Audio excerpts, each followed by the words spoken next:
Do you think that's appropriate for me to do that? But that's what the People's Revolution is doing to Joe Mensa.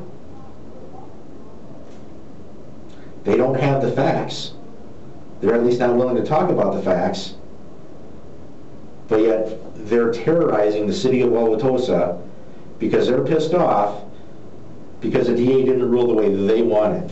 So y'all were lucky because you were able to get our chicken shit mayor to do what you all wanted to do, until all of a sudden he stopped, and then that pissed the People's Revolution off, didn't it? And then now here we are, right? And you know what the worst part of this is? This all started because of Motley.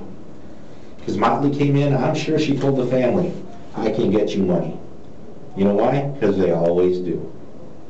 She is victimizing those families even worse than what Joe Mensa's doing. Because I guarantee you, she promised them everything under the sun. We're going to get this, we're going to get this, we're going to get them fired, we're going to get the chief fired. She told you all this, didn't she?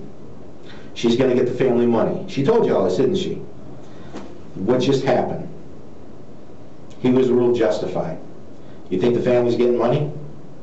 You think Mensa's getting fired? You think Chief Weber's getting fired? And you know what the messed up thing is? She knew this was going to happen from day number one. So who do you think the real crook is here? She knew exactly how the DA's office was going to rule. Why? Because she was with the family from day number one. You think this is the first time she's been involved in an officer-related use of force thing? She knows what they have to prove to whether or not they charge someone or not. And I gotta tell you, I'm aware of all the specifics of all three incidents, and all three incidents are justified, but I tell you what, this is the most cleanest cut one of them all as far as justification goes. And she knew this. But that didn't stop her from coming and saying, hey, I can get you this. I can do this. Why do you think she did that? I guess for her own favor. Sure, but what kind of favor? How does she benefit from it?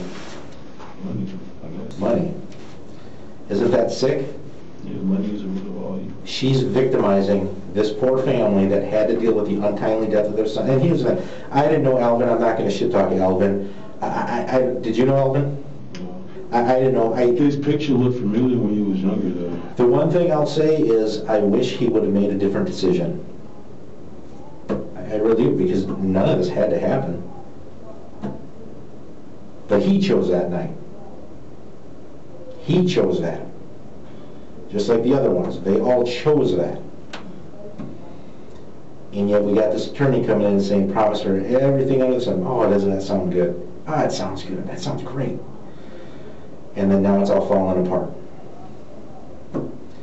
Apparently, the Cole family must seem to think that since their son was victimized, they don't have to follow any laws. Because, let's face it, Talavia is going to be facing some serious charges too. Oh yeah, because she's got a lot of baggage, a lot of crimes that she's been committing that we couldn't touch her as long as the case was under review. Did she get out on last night? Yeah, it's just tickets. She was released. But that's neither here nor there. So, okay, getting back to this thing.